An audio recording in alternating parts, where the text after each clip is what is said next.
श्री गुरुवे नमः। अहंकार हिंकार रहस्य युक्तो श्रृंगार गुणार्थ महाविभूत्य ओंकार मर्मः प्रतिबोधिकाभ्यां नमो नमः श्री गुरुपादुकाभ्यां। ओम शांति शांति शांति। प्रणाम भवन।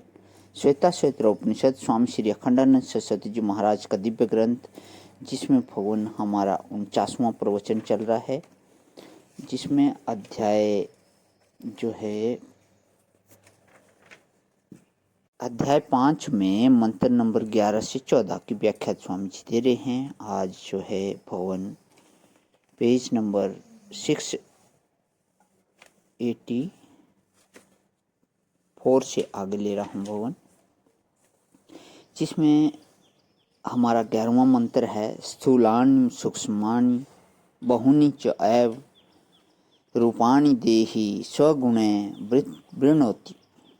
विदेही देह की मोटर पर चढ़े हुए हैं महाराज, और वैसे तो मोटर का मालिक है, जब चाहे उतर जाए, लेकिन वह तो समझता है मैं कैद में हूँ मोटर में।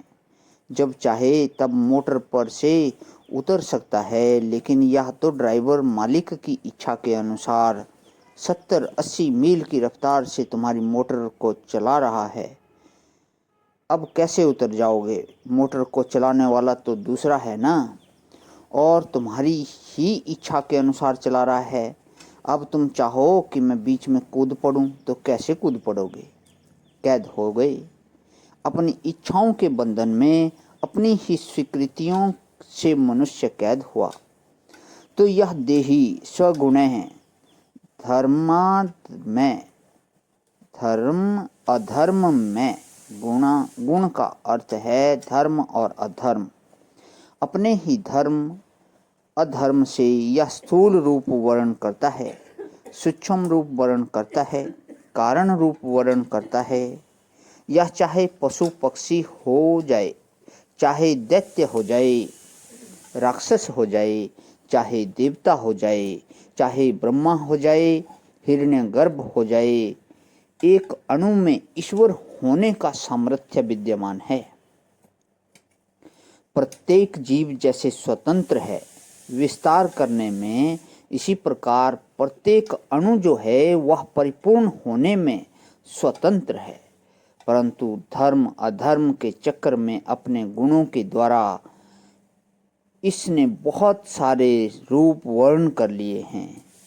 यह कैसे कि क्रिया गुणैर आत्म गुणैश्च तेषाम अध्यारोप हो गया है। इसको अध्यास बोलते हैं।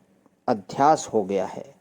कुछ क्रिया के गुण हैं, माने प्राण के गुण, और कुछ आत्म गुण हैं, माने बुद्धि के गुण हैं।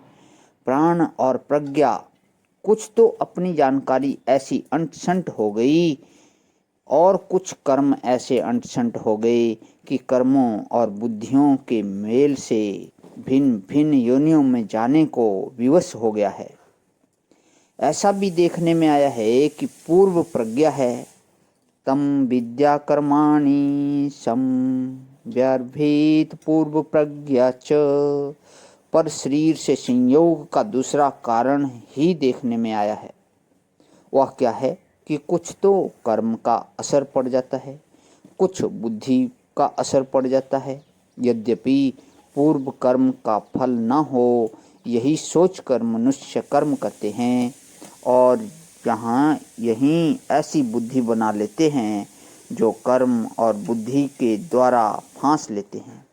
जैसे बोले, हाय हाय, इनके बिना मैं नहीं रह सकता, इसके बिना मैं नहीं रह सकता, या खाए बिना मैं नहीं रह सकता, या किए बिना मैं नहीं रह सकता, इसके मिले बिना मैं नहीं रह सकता। यह क्या है?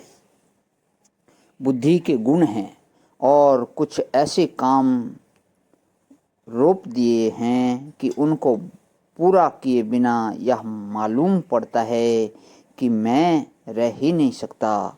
तो यह भी बंधन का हेतु देखने में आता है। इसके कारण भी शरीर फंसता है।